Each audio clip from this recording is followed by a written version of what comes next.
What would you do if you had signed your soul away to the devil? In 1578, a woman in Antwerp faced that exact nightmare. She had made the worst decision of her life, signing a contract with Satan in her own blood. But what happened next proves that no one is ever too far gone for God's mercy, and that the Rosary has power to break even the devil's contracts. We don't know her name. We don't know exactly what drove her to such desperation. But in Antwerp, in 1578, this woman did something that terrified even her. She gave herself to the devil and signed a contract with her own blood. This wasn't symbolic or metaphorical. She actually made a blood pact with Satan, sealing her soul to him in writing. Maybe she was desperate for something: money, power, love, revenge. Maybe she was deceived by someone practicing dark arts. Maybe she genuinely believed this was her only option. Whatever led her to that moment, the result was the same. She had bound herself to the enemy of her soul through a signed contract. But then something happened that the devil didn't count on: remorse. Shortly after signing the contract, she was stricken with intense regret. The reality of what she'd done hit her like a wave. She hadn't just made a mistake, she had sold her eternal soul. And now she desperately wanted out. That remorse turned into an intense desire to make amends. She wasn't content to just feel bad about it. She wanted to fix it, to undo it, to somehow be set free from the power of the devil. But how? She had signed a contract in blood. Was there any way back? So she sought out a confessor, someone kind and wise who might know how to help her. She needed guidance, desperately. And thankfully, she found a wise and holy priest who listened to her story without judging her. He gave her specific advice. Go to Father Henry, the director of the Confraternity of the Holy Rosary at the Dominican Friary. Get enrolled in the confraternity. Make your confession. Simple instructions. Clear directions. The woman had hope for the first time since signing that terrible contract. So she went to the Dominican Friary and asked to see Father Henry, but here's where things got worse before they got better. The person she met wasn't Father Henry at all. It was the devil himself, disguised as a friar. Think about that. Satan wasn't going to let his prize go easily. He knew she was seeking freedom, so he intercepted her, appearing as the very priest she was looking for. And the devil did what he does best: he lied to discourage her. He reproved her severely. He told her she could never hope to receive God's grace. He said there was absolutely no way of revoking what she had signed. The contract was permanent. She was damned forever.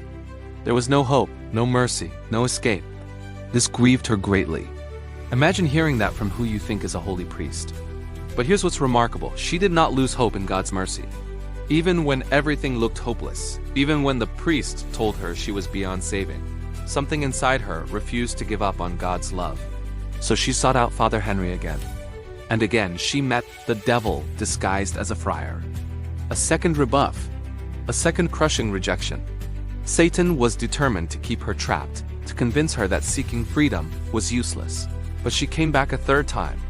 That persistence, that refusal to accept damnation, that clinging to hope even when everything seemed hopeless, that's what made the difference. The third time, by divine providence, she found Father Henry in person, the real priest, the man she had been searching for all along. And his response was completely different from the devil's. He treated her with great kindness, not condemnation, not judgment, not "you're beyond help," kindness.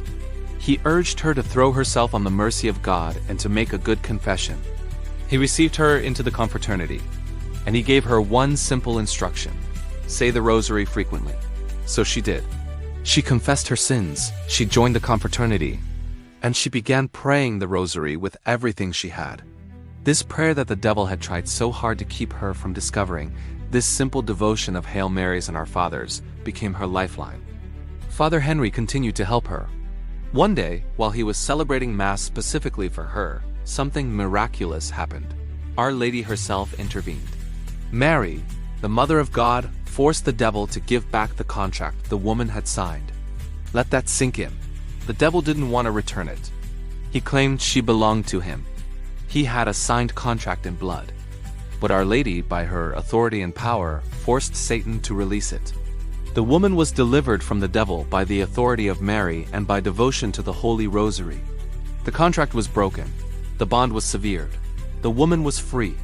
Not because the devil was merciful, he's never merciful, Not because the contract didn't matter, it was real and binding, but because Mary has authority over Satan and the rosary is a weapon that breaks his power. So what does this story teach us?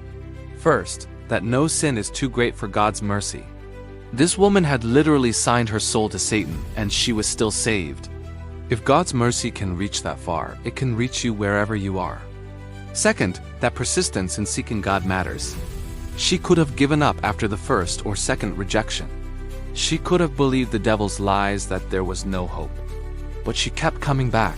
Keep seeking, keep praying, keep trying. Third, that the rosary has real power over demonic bondage. The devil tried everything to keep her from praying it. Why? Because he knew it would free her. When you face spiritual oppression, when you feel trapped by sin or darkness, the rosary is your weapon. And finally, that Mary's authority over Satan is absolute. He had to obey her. He had no choice but to return the contract. When you place yourself under Mary's protection, when you pray her rosary faithfully, you're putting yourself under the authority of the one woman Satan must obey. So if you're facing bondage today, whether it's addiction, occult involvement, persistent sin, or spiritual oppression, remember this woman from Antwerp. Pick up your rosary. Seek confession. Join others in praying it.